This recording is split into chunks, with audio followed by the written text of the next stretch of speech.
नमस्कार, मी पंजाब डक. आज आहे 16 मे 2026 आणि मी आहे कोणताही गारखेडा, हे तालुका भोकरदन, जिल्हा जालना. या ठिकाणी मिरच्याचं पीक आहे आणि या ठिकाणी मी एक महाराष्ट्रातल्या शेतकऱ्याला अंदाज देणार आहे.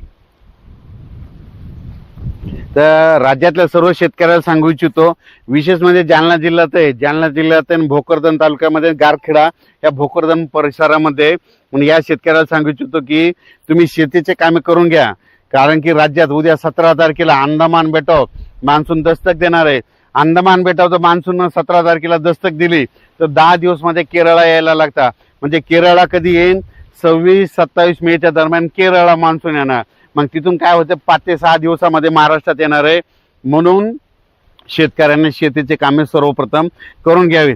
खास करून हे आपण भोकरदनमध्ये जालना जिल्हा आहेत, म्हणून या जालना जिल्ह्यात तिकडं आल्याच्या नंतर सगळीकडे असेच राहणार. म्हणून ह्या शेतकऱ्याला सांगू इच्छितो की तुम्ही शेतीचे कामे आठवा, कारण की तुमच्याकडं 28 आणि 29 तारखेला मान्सून पूर्व अवकाळी पाऊस येणार आहे आणि ह्या ज्या मिरच्या लावल्या त्यांच्यासाठी जीवदान ठरणार आहे.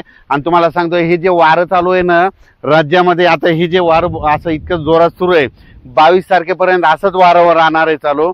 23 तारखेच्या नंतर हे वारं बंद होणार आहे. म्हणून हा राज्यातल्या सर्व शेतकऱ्यांनी लक्षात घ्यायचा.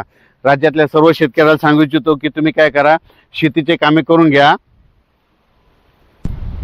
मान्सून उद्या म्हणजे 17 तारखेला म्हणजे उद्या सकाळी पहाटे सकाळी अंदमान बेटाव मान्सून दस्तक देणार आहे.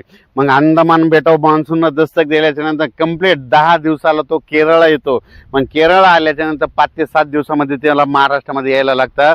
केरळला जर 3 दिवस सारखा पाऊस पडला तर तिथं मान्सून आला जाहीर केलं जातं.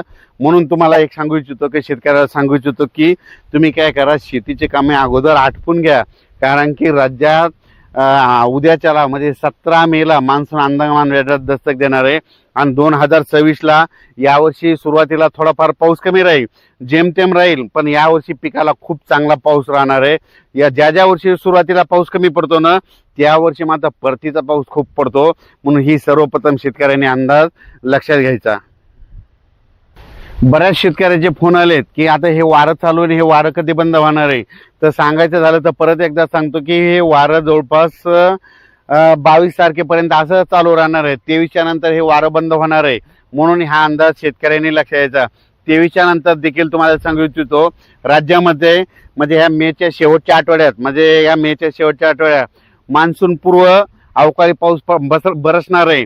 पण हे सगळ्या महाराष्ट्रात पडणार नाही, फक्त मान्सून पूर्व पाऊस कुठं बरसणार जास्त तुम्हाला सांगतो, सांगली जिल्हा, कोल्हापूर जिल्हा, सोलापूर जिल्हा, सातारा जिल्हा, घाटमाता, कोकण, पुणे, त्याच्यानंतर अहिल्यानगर, बीड जिल्हा, धाराशिव जिल्हा, हे लातूर जिल्हा, ह्या पट्ट्यामध्ये मात्र मान्सून पूर्व पाऊस बरसणार आहे. म्हणून हे अंदाज सर्व शेतकऱ्यांनी लक्षात घ्यायचा. ह्या जवळपास पश्चिम महाराष्ट्र सांगायचं झालं तर पश्चिम महाराष्ट्राकडं मात्र 21 तारखेपासून म्हणजे 21च्या नंतर 22-23च्या नंतर तिकडं मान्सून पूर्व अवकाळी पावसाला, पूर्व मोसमी पावसाला सुरुवात होणार आहे. म्हणून पश्चिम महाराष्ट्राच्या शेतकऱ्यांनी अंदाज लक्षायचा. पण विदर्भ आणि मराठवाडा आणि इकडं उत्तर महाराष्ट्र या भागाकडं मात्र हे अवकाळी जास्त येणार नाही.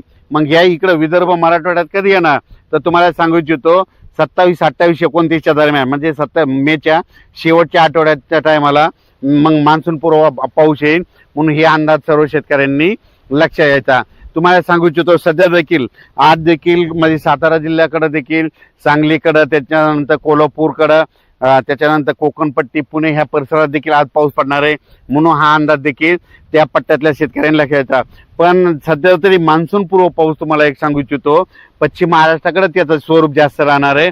आणि ज्यांचा ऊस, त्या शेतकऱ्याचे मला फोन आले, काही शेतकरी म्हणतात आम्हाला ऊस लागवड करायची, कधी करा? तर त्या पश्चिम महाराष्ट्राचे जे शेतकरी येतं कोल्हापूरचे, त्यांना ऊस लागवड करण्यासाठी सांगू इच्छितो की तुम्ही काय करा, म्हणजे 20, 21, 22, 23 तारखेपर्यंत तुम्ही सरळ हे ओढून रेडी करून ठेवा, कारण की त्याच्यानंतर मेच्या शेवटच्या आठवड्यात मात्र पश्चिम महाराष्ट्राकडे चांगल्या स्वरूपाचा पूर्व मोसमी पाऊस बरसणार आहे. म्हणून अंदाज लक्षात घ्यायचा. आणि त्याच्यानंतर राज्यात मात्र शेतकऱ्याला परत विनंती करतो की तुम्ही शेतीचे कामं सुरुवातीला आवरा, कारण की 17 मेला अंदमान बेटाव मान्सून दस्तक देणार आहे. तिथून 10 दिवस यायला केरळला लागतात. केरळला 26, 27, 28 मे 3 दिवस तिथं केरळला पाऊस पडला, तिथं मान्सून आला जाहीर करणार आहे, ती देवभूमी आहे, त्या देवभूमीवर जाहीर करणार, मग तिथून तो पुढं प्रवास करणार. पण हे प्रवास करत करत असताना एखाद्या वेळेस पाऊस एखाद्या वेळेस शॉर्टकट मार्गाने सुद्धा येऊ शकतो. म्हणून ही अंदाज सर्व शेतकऱ्यांना लक्षात घ्यायचा आणि शेतीची कामे करून घ्यायची. अचानक वातावरण बदल झाला तर लगेच एक मेसेज दिला जाईल. तर पाहू शकता हे भोकरदन तालुक्यामध्ये हे मिरचीची लागवड करतात, उन्हाळ्यामध्ये मिरची लागवड करतात. यांना हे पीक जमलेलं आहे आणि यांना ह्या मिरची पिकाचे पैसे देखील होतात. आता ही इतीत मिरची झाली. संपूर्ण भोकरदन तालुका सोयगाव सगळीकडेच ही मिरचीची लागवड करतात आणि हे मल्चिंगवर करतात. त्यांना पैसे खूप होतात. माझं तर म्हणणं आहे, ज्यांना जे जमतं त्यांना ते करायचं. म्हणजे निसर्ग म्हणतं पाऊस जास्त तर पावसाळा येणारी पिकं करा, निसर्ग म्हणतं थंडी जास्त तर थंडी येणारी पिकं करा, पण निसर्गाच्या विरोधात जाऊन शेती करू नये. धन्यवाद.